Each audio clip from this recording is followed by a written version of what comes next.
నాకు స్ఫూర్తి. హిట్లర్ స్ఫూర్తితోని హైడ్రా తీసుకొని వచ్చిన. మీరు అసలు ఆ హైడ్రా కూల్చివేతలు చూడురి ఎట్లుంటాయో, అసలు వాట్ నాట్ మొత్తం ఇష్టం వచ్చిన లెక్క కూల్చివేతలు చేసినాము. హిట్లర్తో పోల్చుకుంటున్నారు. ప్రతిపక్ష నాయకులు పోల్చుడు కాదు, ఒక క్రూరమైన నియంతతోని సీఎం రేవంత్ రెడ్డి గారు ఆయనకైనా పోల్చుకుంటున్నారు. ఆయన మాట్లాడిన హిట్లర్ వ్యాఖ్యలను ఎట్లా చూడాల్సిన అవసరం ఉంది? ఈ మధ్యకాలంలో వరుసగా జరుగుతున్నటువంటి పరిణామాలు, తెలంగాణ పదం డిక్షనరీలో లేకపోవడం నుంచి మొదలు పెడితే పవన్ కళ్యాణ్ తెలంగాణలో వచ్చి మాట్లాడేంతవరకు చాలా ఇష్యూస్ని డిస్కస్ చేద్దాం. మనతో పాటు బీఆర్ఎస్ పార్టీ నాయకులు, సీనియర్ నాయకులు కర్ణె ప్రభాకర్ ఉన్నారు. సార్ నమస్తే. ముందు రేవంత్ రెడ్డి వ్యాఖ్యలకే వద్దాం.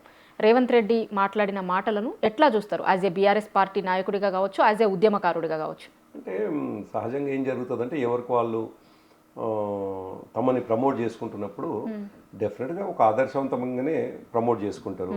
ఒక గొప్ప నాయకుడిని తను అడాప్ట్ చేసుకున్నటువంటి విషయం ద్వారా ప్రపంచానికి ఒక గొప్ప కనిపించడానికి చేసుకుంటారు. దురదృష్టం ఏంటంటే ఆయన మనస్తత్వమో మరి ఆయన ఆలోచన విధానమో తెలియదు, కానీ నియంతని ఆయన అడాప్ట్ చేసుకోవడం, నియంత ఒక ఆలోచనని అడాప్ట్ చేసుకోవడం, నియంత ఆలోచన విధానాన్ని నేను ముందుకు తీసుకుపోతున్నాను చెప్పడం, నియంత ఏదైతే ఆదర్శంగా నిజానికి హైడ్రా అనేటువంటి పేరు ఆయన వాడినటువంటి ఇష్యూలో ఆయన ఏమంటాడు అంటే హైడ్రా అనేటువంటిది హిట్లర్కు సంబంధించినటువంటి ఇష్టమైన పదం అని అంటాడు. ఆయన పెద్దగా చదువుకున్నాడో చదువుకోలేదో నాకు తెలియదు, కానీ అసలు ఆయనకి ఇష్టమైన పదం కాకుండా ఒక నరహంతక ముఠాకు సంబంధించిన పేరు అది. నాజీల ప్రభుత్వంలో నరహంతక ముఠాకు సంబంధించిన హైడ్రా అని పిలువబడేటువంటిది.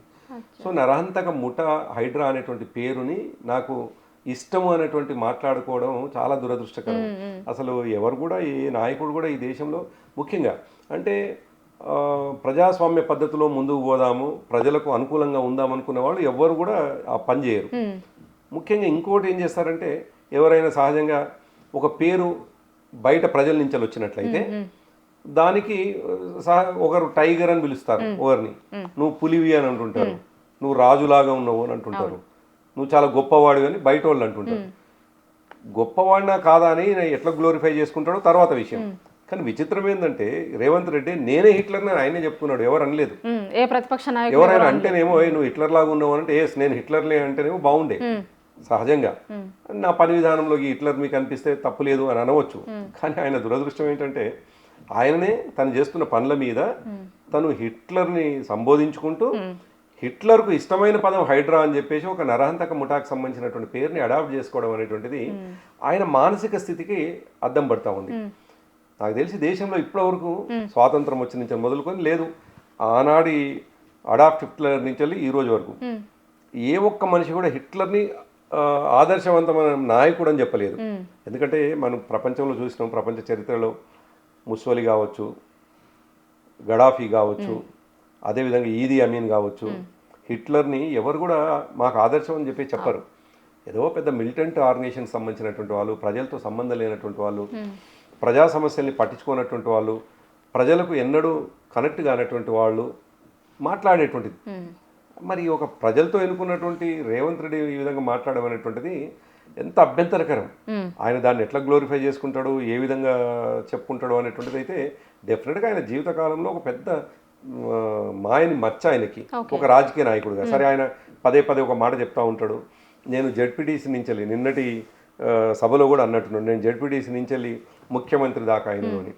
జెడ్పీటీసీ నుంచి వెళ్ళి ముఖ్యమంత్రి దాకా కావడాన్ని ఒక ఆదర్శవంతమైన జీవితాన్ని గడుపుతూ అయ్యేటువంటివి పదవులు అవి. కానీ ఆయన నా ఆలోచన విధానమే హిట్లర్ లాగా ఉంటుంది అని. కానీ గతంలో ఒక మాట కూడా అన్నాడు ఆయన, హైడ్రాని భగవద్గీత స్ఫూర్తిగా హైడ్రాని ముందుకు తీసుకుపోతా అని. గతంలో నేను భగవద్గీతని స్ఫూర్తిగా తీసుకొని పోతా అంటాడు, ఇవాళ హిట్లర్ అని.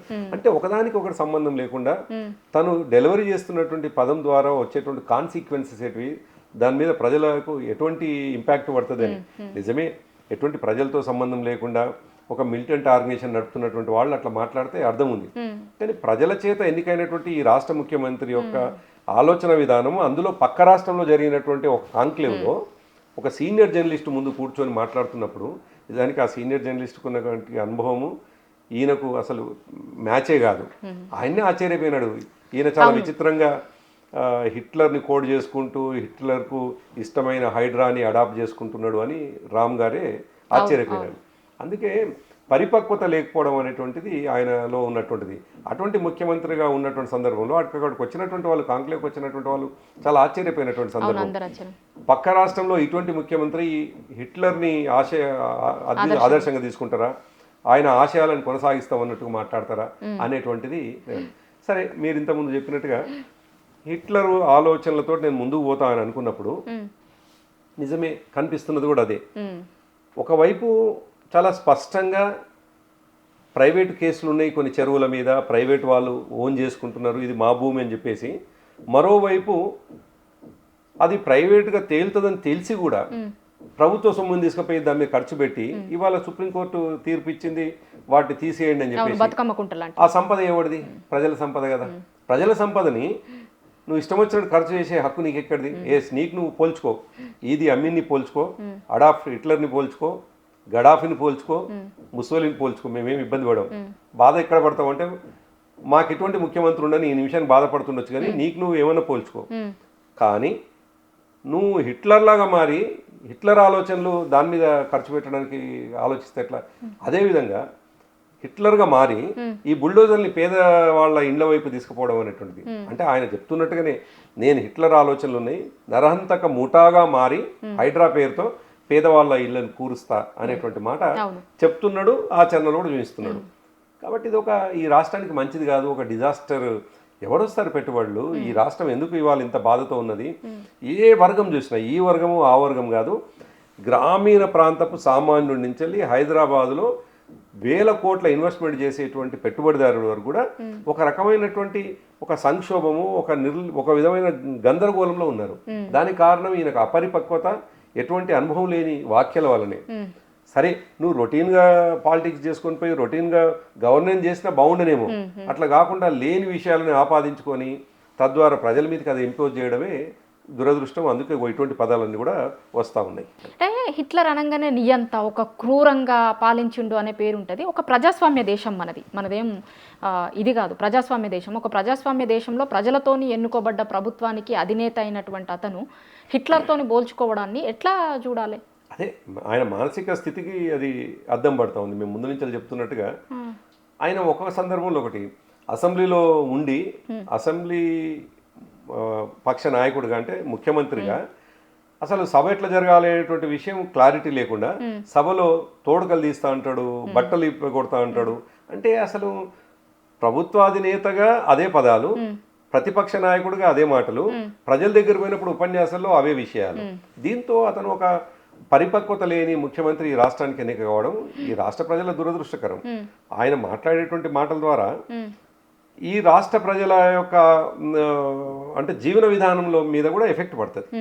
అందుకే హిట్లర్ని ఆయన అడాప్ట్ చేసుకోవడం, హిట్లర్ యొక్క ఆలోచనని అడాప్ట్ చేసుకుంటా అని చెప్పడంతో నాకు తెలిసి రాబోయే ఇంకా 2.5 కాలం, అనివార్యంగా 2.5 కాలం అయితే భరించాల్సిందే. ఈ 2.5 కాలంలో ఇంకో పెట్టుబడిదారు వచ్చేవాడే లేకుండా చేసేటువంటి పరిస్థితి. అసలు ఒక క్రూరమైనటువంటి వ్యక్తిని, ఒక నియంతని ఇవాళ మనం నార్త్ కొరియాలో ప్రెసిడెంట్ని చూస్తాం. ఆయన కూడా వాస్తవానికి ఆయనని బతుకున్నటువంటి ఆయనని ఎట్లా చూస్తుండ్రో ఇవాళ రేవంత్ రెడ్డిని కూడా తెలంగాణ అట్లా చూడాలి. భారతదేశంలో ఉన్నటువంటి 28 రాష్ట్రాల్లో ఏ రాష్ట్ర ముఖ్యమంత్రి కూడా ఇప్పటివరకు నేను నియంతని, ఎవరు నియంత అంటే దానికి డిఫెండ్ చేసుకుంటారు, నియంత అంటే దాన్ని ఏ పద్ధతిలో కాదు అని చెప్పుకుంటారు, వివరణించుకుంటారు. కానీ నేను నియంతనే, నియంత అంటే అందులో మీరు అన్నట్టుగా క్రూరమైన నియంత, నేను చాలా దుర్మార్గమైన నియంతని. ఈ ప్రపంచంలోనే ఎప్పుడు ఈ భూమి ఉన్నంత కాలం, చరిత్రని అర్థం చేసుకున్నంత కాలం, చరిత్రని అవగతం అంటే వెనుకకు చూసినంత కాలం హిట్లర్ కనిపిస్తాడు. ఆ హిట్లర్ పేరు నువ్వు ఎట్లా తీసుకుంటావు? అప్పుడే అర్థమవుతోంది నీ మానసిక స్థితి అంత స్టేబుల్గా లేదు, నువ్వేదో గందరగోళంలో ఉన్నావు, నీకేదో జరిగిపోతా ఉంది, నీ ఇంటెలిజెన్స్ ఏదో నీకు ఇన్ఫర్మేషన్ ఇస్తూ ఉంది, గ్రౌండ్లో చాలా గందరగోళం ఉన్నది, మీ ప్రభుత్వానికి అనుకూలంగా లేదు అని నీ ఇంటెలిజెన్స్ ఇవ్వడంతో ఆ గందరగోళంలో ఏం మాట్లాడాలో తెలియక ఇటువంటి విషయాల్ని అతనికి అడాప్ట్ చేసుకొని నేను నియంత అని చెప్పుకునేటట్టుగా చివరికి నియంతలు ఏమైనారు మనం చూసినాం. ఆయన చెప్తున్నటువంటి హిట్లర్ ఏమైండు, చివరికి ఆయనే కాల్చుకొని చనిపోయినాడు. నాకు తెలిసి ఆయన కాళ్ళని ఆయన నరుక్కొని చివరికి ఆయననే రాజకీయ సమాధి ఆయన్నే అవుతాడేమో, ఆయన బొందని ఆయన్నే తీసుకొని ఆ బొందలో ఆయనే పడుకొని పైన మట్టికి కొప్పుకుంటాడేమో రాజకీయంగా అనిపిస్తూ ఉంది. అందుకే పరిపక్వత లేని వాళ్ళు రాష్ట్రాన్ని ఏల్తే, ముఖ్యమంత్రిగా ఉంటే ఇవాళ ఆర్థిక స్థితిగతులు ఎంత దారుణంగా ఉన్నాయో మనకు చాలా స్పష్టంగా. మేము దిగిపోయే నాటికి 3.5 లక్షల పర్ క్యాపిటల్ ఇన్కమ్ ఉంది. ఇవాళ ఎంత గందరగోళమైనటువంటి పరిస్థితి. కాబట్టి రేవంత్ రెడ్డి అపరిపక్వతో చేసేటువంటి పనులు ఈ రాష్ట్రానికి నష్టం. మామూలుగా మీరు తెలంగాణ ఉద్యమం నుంచి కూడా మీరు కూడా ఉద్యమంలో కీలకంగా ఉన్నారు. ప్రతి సందర్భంలో తెలంగాణ మీద మాట్లాడే సందర్భం వచ్చినప్పుడు కాబట్టి ఇట్లాంటి మాటలు వచ్చినప్పుడు తెలంగాణ మేధావులు చాలా రియాక్ట్ అయ్యేటోళ్ళు. కానీ 2.5 సంవత్సరాల నుంచి రేవంత్ రెడ్డి గారు చేస్తున్న చాలా పనులకి కావచ్చు, నిన్న మాట్లాడిన హిట్లర్ అనే పదం వారికి కూడా ఎందుకు మేధావులు మౌనంగా ఉంటున్నారు, ఎందుకు మౌనంగా ఉంటున్నారు అనిపిస్తుంది మీకు? సరే, ఇప్పుడు మేధావులని మనం క్రిటిసైజ్ చేయలేము. ఎట్ ద సేమ్ టైం మౌనంగా ఉన్నారు అని అంటే సమాజంలో ఎక్కడో కొంత చైతన్యం తగ్గిందేమో అనిపిస్తూ ఉంది. తగ్గడానికి గల కారణాలు అనేకం ఉన్నాయనుకోండి, అనేకం ఉన్నాయి. డెఫినెట్గా మీరు అన్నట్టు వాళ్ళు ఎందుకు మౌనంగా ఉన్నారు అనే కంటే నేను మరో మాట ఏం చెప్తానంటే, డెఫినెట్గా ఇటువంటి సందర్భం వచ్చినప్పుడు డెఫినెట్గా తమ చైతన్యాన్ని చూపించాల్సినటువంటి అవసరం ఉంది. మేధావుల బాధ్యత, పెద్ద మనుషుల బాధ్యత, బుద్ధిజీవుల బాధ్యత ఏంటంటే సమాజంలో ఒక్క మార్గం సమాజం పడుతున్నప్పుడు కానీ ప్రభుత్వాధినేతలు తప్పు చేస్తున్నటువంటి సందర్భంలో ఇంటర్వ్యూన్ అవుతారు. సహజంగా తమ కలగజేసుకొని ఇట్లా పోవాల్సింది కాదు కదని.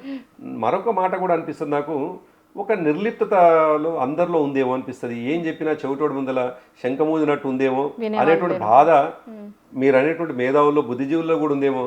మేము చెప్తే వినేటువంటి శక్తి కానీ ఆ వయసు కూడా అనుభవం కూడా లేనటువంటి వ్యక్తికి మేమేం చెప్తాం అనేటువంటి ఆలోచన ఇట్లా చేస్తున్నారేమో మేధావర్గం. అట్లా చేస్తున్నారా, లేకపోతే మాత్రం ఇవాళ సరైన మార్గం పోయినటువంటి వాళ్ళు ఒక్క మార్గం పోతున్నటువంటి సందర్భంలో దాన్ని సరిచేయాల్సినటువంటి బాధ్యత సమాజంలో ఉన్నటువంటి మీరు అంటున్నటువంటి సోకాల్డ్ డెఫినెట్గా ఇంటెలెక్చువల్స్కి ఉంది, ఉండాలి కూడా. వాళ్ళు కలగజేసుకోవాలి. మనం అనేక సందర్భాల్లో చూసినాము. ఒక సివిల్ అన్రెస్ట్ ఉన్నప్పుడు కావచ్చు, దేశంలో జరుగుతున్నటువంటి అనేక పరిస్థితులలో ఈ రాష్ట్రంలో కూడా మనం చూసినాం. 2004 కంటే ముందు ఒక రకమైనటువంటి ఒక గందరగోళమైనటువంటి పరిస్థితి ఆనాడు ఉన్నటువంటి పీపుల్స్ వరకు ప్రభుత్వానికి ప్రజలకు ఉన్నటువంటి ఒక పరిస్థితుల్లో ఆనాడు చాలామంది బుద్ధిజీవులు మేధావులు ఇన్వాల్వ్ అయ్యి లేదు తప్పకుండా వాళ్ళ యొక్క ఆలోచన విధానాన్ని కూడా మనం చర్చ చేయాలి, వాళ్ళతో కూడా చర్చలు చేయకపోతే ఈ సమాజం ఎటుపోతుందో, రోజుకింత ఇది వాళ్ళు అదైపోతున్నారు, అగ్రెసివ్గా పోతూ ఉన్నారు అనేటువంటిది ఆనాడు చాలామంది కలగజేసుకొని వాళ్ళతో చర్చలు జరిపినారు. ప్రభుత్వానికి ఆనాడు ఉన్నటువంటి తుపాకీ పట్టుకున్నటువంటి ఆయుధం ధరించినటువంటి వాళ్ళకి మధ్యలో కూడా చర్చలు జరిగినాయి. అంటే ఇంత తీవ్రమైనటువంటి పరిస్థితుల్లో కూడా మీరు అనేటువంటి బుద్ధిజీవులు మేధావులు ఇన్వాల్వ్ అయినప్పుడు ఇంత పర్వర్టెడ్గా ఒక రకమైనటువంటి ఏమాత్రము విచక్షణ లేకుండా విచక్షణ కోల్పోయి మాట్లాడుతున్నటువంటి ప్రభుత్వాన్ని నడుపుతున్నటువంటి ముఖ్యమంత్రి మాట్లాడుతున్నప్పుడు మీరనే బుద్ధిజీవులు మేధావులు డెఫినెట్గా ఇన్వాల్వ్ కావాలి. సరే, ఇప్పుడు మేము మాట్లాడతాం, మేము ప్రతిపక్షంగా ఉన్నాం. ఇప్పుడు మీలాంటి జర్నలిస్టులు అనవచ్చు, మీలాంటి వాళ్ళు చాలా సీనియర్స్ చాలా మంది ఉన్నారు. వాస్తవానికి వాళ్ళు కూడా ఇన్వాల్వ్ కావాలి. వాళ్ళు కూడా ఎందుకో మరి ఏ కారణం చేతనో తెలియదు, వాళ్ళు కూడా ఇన్వాల్వ్ కావటం లేదు. మేధావులు ఇన్వాల్వ్ కావటం లేదు, సీనియర్ జర్నలిస్టులు ఆయనను సరి చేయటం లేదు. ఒకటి అయితే వినేవాడు కాదు, ఏదున్న మూర్ఖుడు హిట్లర్ ఆలోచనలు ముందుకు పోతున్నాను అనుకుంటున్నారా, లేకపోతే ఈ అవసరం లేని చర్చలో మేమెందుకు అనుకుంటున్నా తెలియదు. కానీ డెఫినెట్గా సమాజం ఒక్కదారిలో పెట్టినప్పుడు పక్కతో పోతున్నప్పుడు దాన్ని కలగజేసుకోవాల్సినటువంటి బాధ్యత ప్రతిపక్షంగా మేము విమర్శించవచ్చు, కొన్ని సందర్భాల్లో సూచన చేయొచ్చు. మాది మీరు వాళ్ళు తీసుకోకపోయినా ఈ బుద్ధిజీవులది తీసుకునే అవకాశం ఉంటుంది. కాబట్టి మీరు అన్నట్టు అటువంటి వాళ్ళు లేకపోవడం, అటువంటి వాళ్ళు సీరియస్గా ఇన్వాల్వ్ కాకపోవడం అనేది బాధాకరమైన అంశం.